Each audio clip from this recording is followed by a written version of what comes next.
வணக்கம்.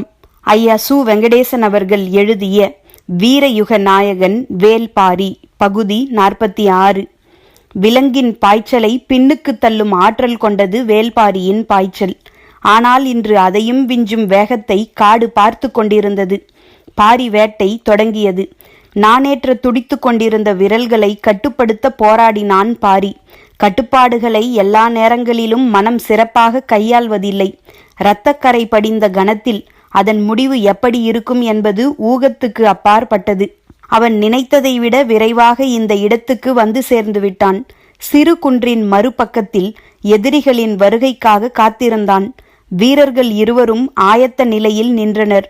அளவனும் கீதானியும் அம்பின் முனையில் நஞ்சு முல்லை செருகி கொடுத்துவிட்டு மறு அம்பினை கொடுக்க காத்திருந்தனர். காஞ்சிரை மரத்தின் பின்னணியில் அவர்களின் உருவம் கண்ணில் படும் பொழுதுக்காக காத்திருந்தனர் அனைவரும். ஓசை எழுப்பியவனின் தொண்டைக்குழியில் ஈட்டியை செருகியவுடன் அவன் ஓடைக்குள் சரிந்து விழுந்தான். அவன் விழுந்து மடிந்ததை பார்த்த பிறகுதான் காலம்பன் அந்த இடம் விட்டு புறப்பட்டான்.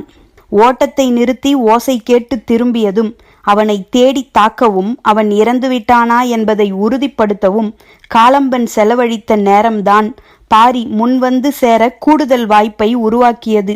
முன்னோக்கி சென்று மிக பொருத்தமான இடத்தை தேர்வு செய்து காத்திருந்தான் பாரி. ஓசை கொடுப்பவனை கொன்ற பிறகுதான் காலம்பனின் மனதில் குழப்பங்கள் தோன்றத் தொடங்கின. காரமலையின் மேல் விளிம்பிலிருந்து அவ்வப்போது ஓசை கேட்டது.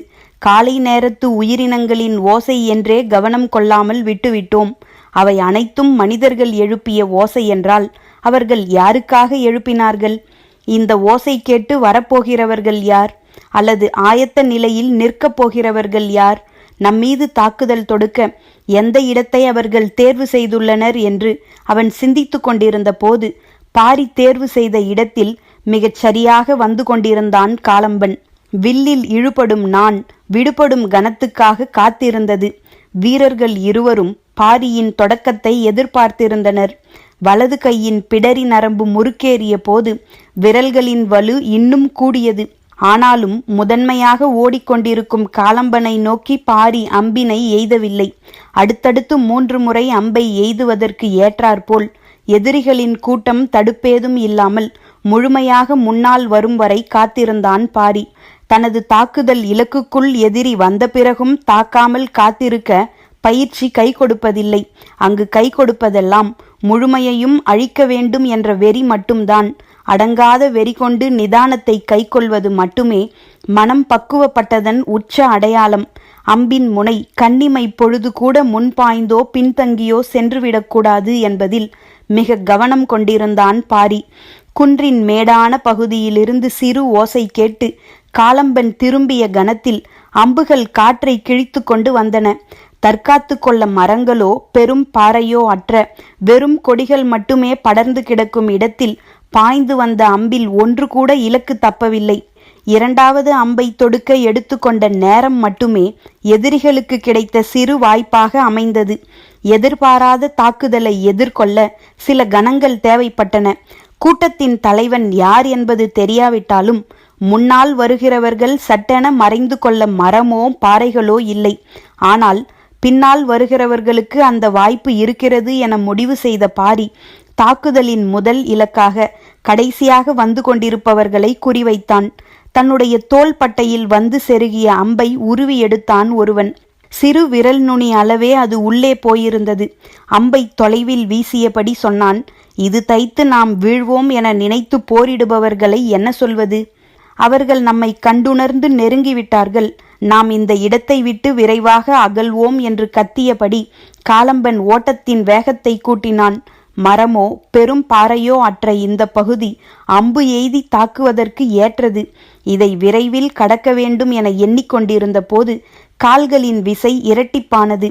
ஓடிக்கொண்டே அடுத்து செய்ய வேண்டியது என்ன என்று சிந்தித்த போதுதான் ஏதோ ஒரு மாற்றத்தை உணர்ந்தான். என்னவென்று நிதானிப்பதற்குள் புரிந்துவிட்டது. தனக்கு பின்னால் விரைந்து வரும் கால்களின் ஓசை அறுபட்டு விட்டதென்று.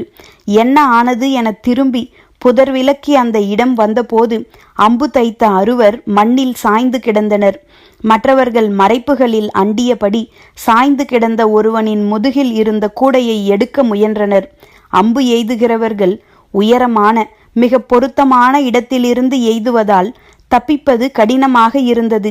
கூடையை கழற்ற முற்பட்ட போது இன்னொருவனின் கழுத்தில் செருகியது அம்பு. அவன் மயங்கிச் சரிய அதிக நேரமாகவில்லை. நிலைமையின் விபரீதத்தை காலம்பன் உணரத் தொடங்கினான். அவை வெறும் அம்புகள் அல்ல.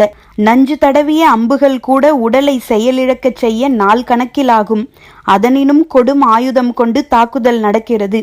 புரிந்து கொண்ட கணம், விழுந்து கிடப்பவனிடம் இருக்கும் கூடையை எடுக்க முயலாதீர்கள், விரைந்து இந்த இடம் விட்டு வெளியேறுங்கள் என்று கத்தினான். அவனது குரலின் அதிர்வு அடங்கும் முன் அனைவரும் பாய்ந்து வெளியேறினர். ஆனால் நீண்ட தொலைவுக்கு மறைப்புகள் ஏதுமின்றி இடுப்பளவு இருக்கும் செடி கொடிகளுக்குள் தான் ஓட வேண்டியிருந்தது. அம்புகள் கணக்கின்றி சீறிக்கொண்டிருந்தன. பாரி முழு வேட்டையையும் முடிக்க முயன்று கொண்டிருந்தான். முன்னால் சென்று கொண்டிருந்த காலம்பனின் பாய்ச்சல் மின்னல் வேகம் கொண்டது. கணிக்க முடியாத வேகத்தில் அவர்களின் கால்கள் பாய்ந்து கொண்டிருந்தன. தங்களின் போக்கை சட்டென மாற்றி இடப்புறச் சரிவில் இறங்கலாம் என காலம்பன் முடிவு செய்தான். அது தாக்குதல் தொடுப்பவர்களுக்கு குழப்பத்தை உருவாக்கக்கூடியது. தங்களின் வேகத்தை இனி எவனாலும் பின்தொடர்ந்து நெருங்க முடியாது என அவன் எண்ணிய கணத்தில் அவன் ஓடும் திசையின் மேட்டுப்பகுதியிலிருந்து மீண்டும் ஒரு செந்நாய் ஊளையிட்டது. விக்கித்து நின்றான் காலம்பன். என்ன நடக்கிறது இங்கு? இன்னொருவன் ஓசை எழுப்பிக் கொண்டிருக்கிறான். ஓசை எழுப்புவதை எத்தனை பேர் செய்கிறார்கள்? 3 மலைகளிலும் நாம் ஆட்களை நிறுத்தியதைப் போல 3ஆம் மலையெங்கும் அவர்கள் நிறுத்தியுள்ளார்களா என நினைத்து கொண்டே பாதையை மாற்றி புதற்காட்டுக்குள் நுழைந்தான். பெருமரங்களும் அடர்ந்த புதர்களும் இனி இல்லை. குறுமரங்களின் காடும் பனைமரக் கூட்டமே விளைந்து கிடக்கின்றன. கண் காணாமல் மறைந்து விரைவதற்கு இனி வாய்ப்பில்லை என்று காலம்பன் கணித்த போது அவன் போன புதிய திசையின் எதிர்ப்புறத்திலிருந்து கோட்டானின் குரல் கேட்டது. பனங்காட்டிலிருந்து இயல்பாக கேட்கும் ஓசைதான் அது. ஆனால் அது கோட்டானின் ஓசை என்று நம்ப காலம்பன் ஆயத்தமாக இல்லை.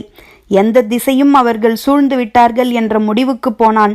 சற்றே வேகம் குறைந்த போது உடன் வந்து நிற்பவர்களின் எண்ணிக்கை பேரதிர்ச்சியை கொடுத்தது. அம்புகளுக்கு தப்பி வந்து சேர்ந்தது 6 மட்டுமே. பேரழிவு 10 பனை தொலைவை தாண்டும் முன் நிகழ்ந்து முடிந்துவிட்டது. அப்படியென்றால் பரம்பின் வீரர்கள் எவ்வளவு துல்லியமான ஆயத்தத்தோடு இருந்துள்ளனர். மனம் ஒரு கணம் கலங்கியது, மறுகணம் மீண்டது. இனி சமவெளியல்லாத பகுதியின் வழியே செல்வோம். இந்த 6 போதும், அவர்களின் தோளிலே இருக்கும் 2 கூடை போதும். எண்ணிக்கொண்டே அதற்கு தகுந்த திசை வழியை தேர்வு செய்தான் காலம்பன். சற்றே பின்வாங்கி சிற்றோடையை கடந்து இடப்புற காட்டை ஊடறுத்து செல்ல முயன்றான். அவனது வருகைக்காக காத்திருந்தான் பாரி. குறிப்பொலிகள் சரியான அடையாளங்களை பாரிக்கு காட்டிக் கொண்டிருந்தன. மிகவும் கவனமாகத்தான் சிற்றோடையில் காலம்பன் இறங்கினான். அதைவிட கவனமாக பாரி அவனை நோக்கி கொண்டிருந்தான். அடுத்தடுத்து அவர்கள் உள்ளே இறங்கினர். காத்திருந்த பாரியின் விரல்கள் நாணை விடுவித்த போது அம்புகள் சீறின. ஓசை கேட்டதும் எதிரிகள் சிற்றோடை எங்கும் கிடக்கும் பாறைகளின் மறைவில் பதுங்கினர். இருவரின் மீது அம்பு தைத்தது உறுதி என்று வீரர்கள் சொன்னார்கள்.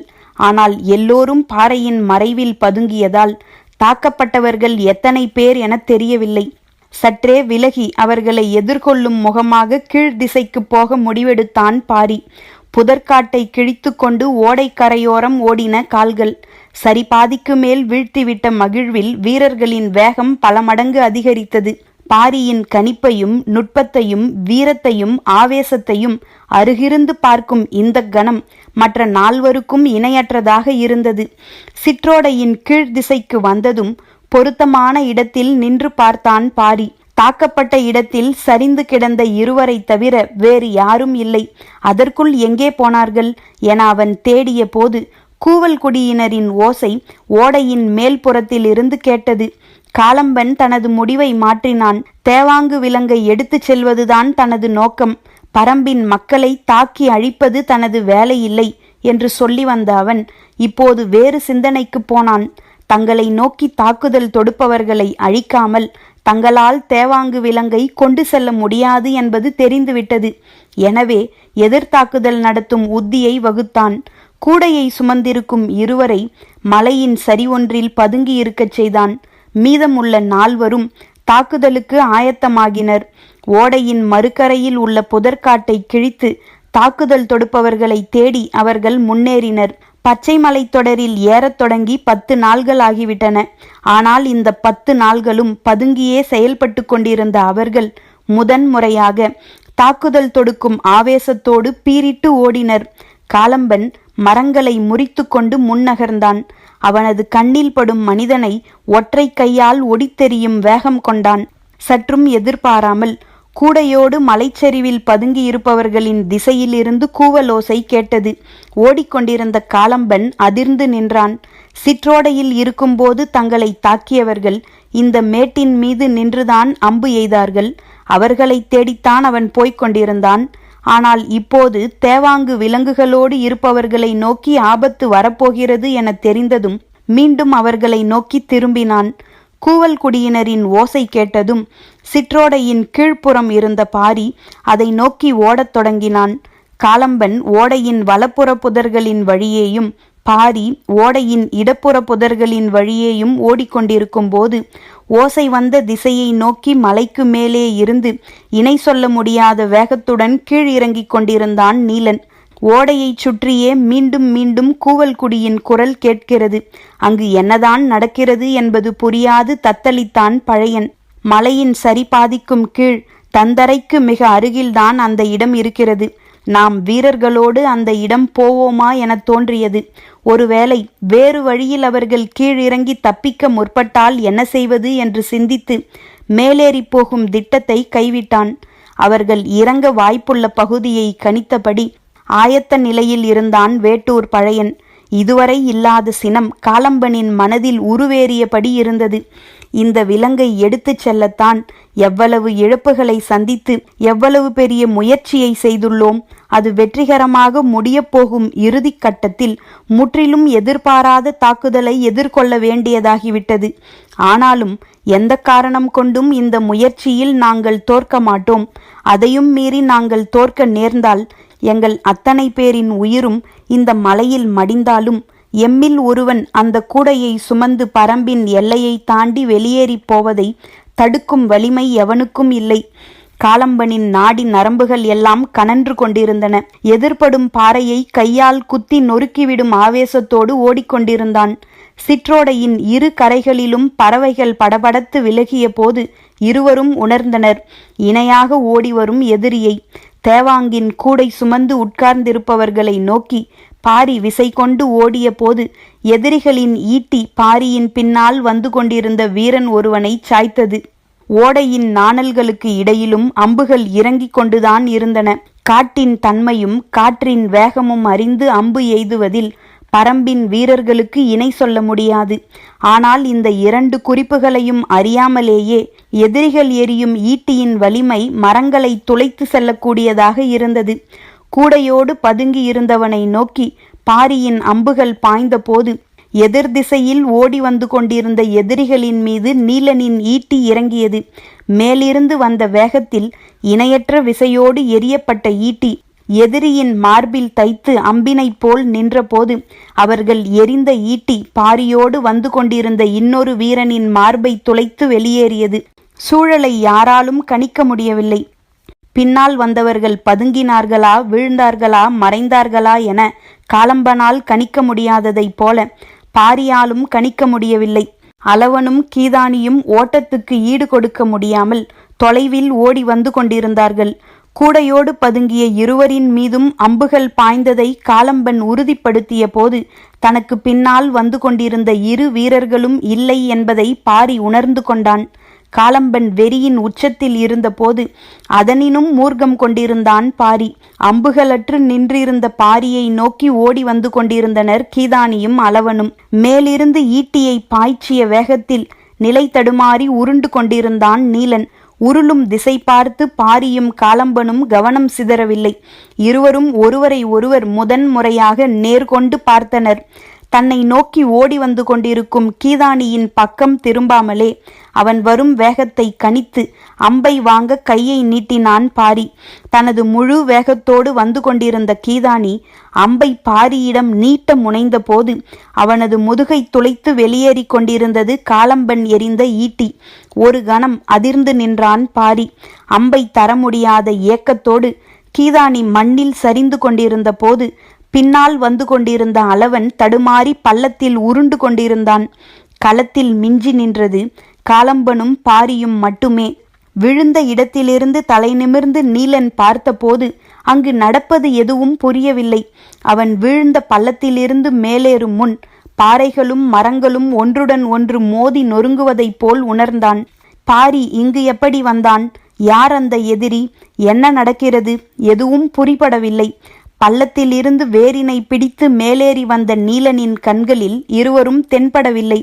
இங்கும் அங்குமாக அலைமோதி ஓடையோரத்து பாறையின் பின்புறம் நோக்கி ஓசை கேட்டு போனான். நேற்று மயிலாவோடு வந்தபோது மண் பிறண்டு பெரும் பள்ளமாக கிடக்கும் இந்த இடத்தில் காட்டெருமைகள் மோதிய கதையை நீலன் சொன்னான். இப்போது அந்த இடத்தில் காட்டெருமையினும் வலுகொண்டு இருவர் மோதிக்கொண்டிருந்தனர். காலம்பனின் தோள்கள் பாறையை சிதைக்க வல்லது.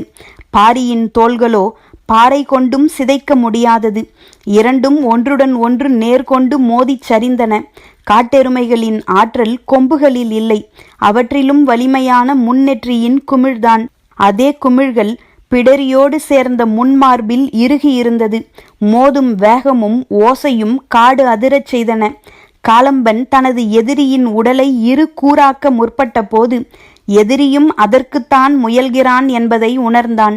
சற்றே உடல் விலக்கி பின்விசை கொடுத்து முட்டி தூக்கினான் காலம்பன். பாரியின் கால்கள் எளிதில் மண்விட்டு அகலவில்லை.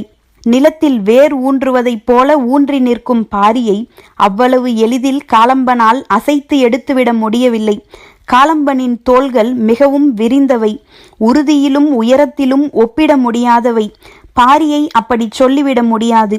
ஆனால் தோற்றத்தின் அளவுகள் தீர்மானித்து விடுவதில்லை என்பதை பாரியை சரிக்க முடியாத கணத்தில் காலம்பனும் உணர்ந்தான்.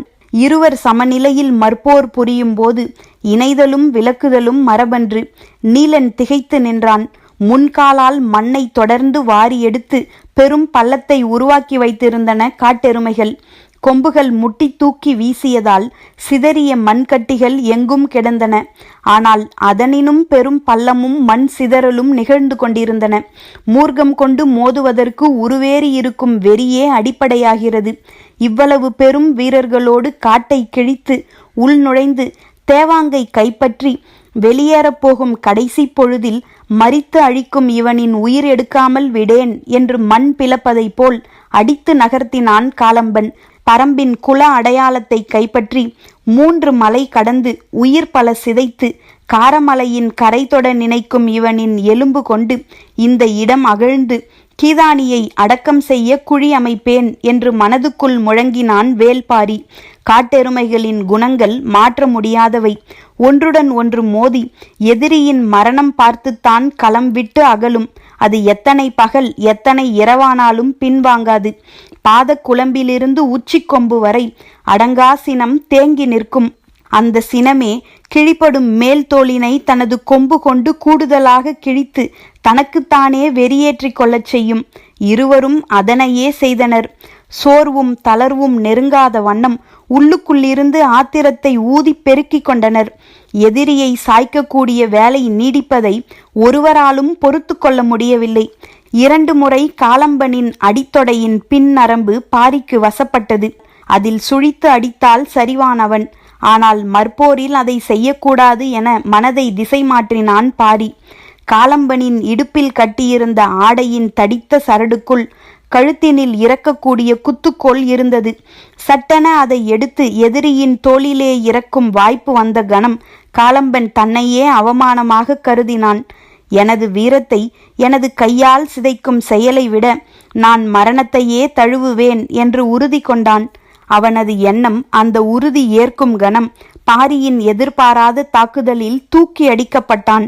மண் சிதைந்து எங்கும் தூசி படர்ந்து கொண்டிருந்த போது சரிவிலிருந்து இறங்கி வந்து சேர்ந்தான் தேக்கன். பாரியின் மீது எண்ணிலடங்காத கற்கள் சரிந்து விழுவதைப் போல இருந்தது அதன் பிறகான காலம்பனின் தாக்குதல். கண்ணின் ஓரத்தில் தேக்கன் வந்தது பாரிக்கு தெரிந்தது. இவ்வளவு வலிமை வாய்ந்த எதிரிகளை தன்னந்தனியாக சந்தித்து இருமுறை மோதி இருவரை வீழ்த்தி தனது உடலெங்கும் பெரும் தாக்குதலை தாங்கி சற்றும் அசராமல் 3 மலைகளை கடந்து கடைசி கணம் வரை ஆறாத சினத்தோடு வந்து கொண்டிருக்கும் பரம்பின் ஆசான் கண்ணில் பட்ட கணம் பாரியின் ஆவேசம் சூறைக்காற்றாய் மேலெழுந்தது. கண்ணிமைக்கும் நேரத்தில் நெருப்பை ஊடறுத்து செல்லும் விட்டிலை போல காலம்பனை பிளந்து நுழையும் வேகத்தோடு முன்தலையால் குத்தி நகர்த்தினான் பாரி. இதுவரையிலான தாக்குதலை விட 2 மடங்கு வேகத்தோடு தான் தூக்கி வீசப்படுவதை காலம்பன் உணர்ந்தான்.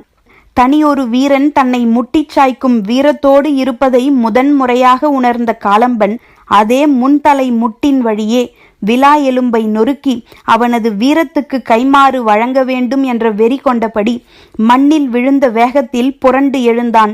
விழுந்து புரண்டதில் அவன் இடுப்பில் முடிச்சிடப்பட்ட ஆடை கிழிப்பட்டதால் சரட்டுக்குள் குத்துக்கோள் இருப்பது சூரிய ஒளியில் பளிச்சிட்டது.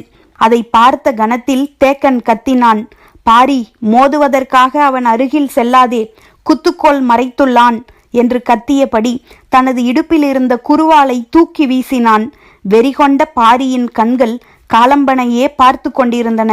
குருவால் எங்கு விழுந்தது என தெரியாது. விழுந்த கணம் வெகுண்டெழுந்த காலம்பன் பாரியின் மீது பாயப்போகும் கணத்தில் பின்னால் இருந்து கத்திய கிழவனின் குரல் மனதை இடியென தாக்கியது. எழும் புழுதிக்கு நடுவே உறைய வைக்கும் சொல்லாக அது இருந்தது. சற்றே தடுமாறி அவன் சொல்லிய பெயரை இன்னொரு முறை நினைவுபடுத்தி பார்த்தான். அவனது தாக்குதலை எதிர்கொள்ள பாரி நின்றபோது காலம்பனின் வாய் கிழவன் சொன்ன பெயரை உச்சரித்தது. பாரி. நான் பாரி எனும் மா மனிதனுடனா இவ்வளவு நேரமும் மோதிக்கொண்டிருந்தேன். மனம் நம்ப மறுத்தது. எதிரியை பாரியாக எண்ணத் தொடங்கிய கணத்திலிருந்து அவனது ஆவேசம் உதிரத் தொடங்கியது. அடிவேர் அறுபட்ட மரம் போல் உணர்ந்தான் காலம்பன். தாக்குதலுக்காக பறவையின் சிறகு போல விரிந்த அவனது கைகள் அவனை அறியாமலேயே ஒன்றிணைந்து கொண்டிருந்தன. அவனது செயல்கள் எவையும் அவன் கட்டுப்பாட்டுக்குள் இல்லை. பாரியை பற்றி சிறுவயது முதல் கேள்விப்பட்ட கதைகள் காலம்பனின் செயலை தம் வயம் எடுத்துக்கொண்டன. பெருக்கெடுத்த குருதியின் ஆவேசத்தை குலக்கதைகள் கீழிறக்கின. அவனது கைகள் குவியத் தொடங்கும் போது கால்கள் மண்ணை நோக்கி சரிந்து கொண்டிருந்தன. பரம்பின் குரல் ஒலிக்கும்.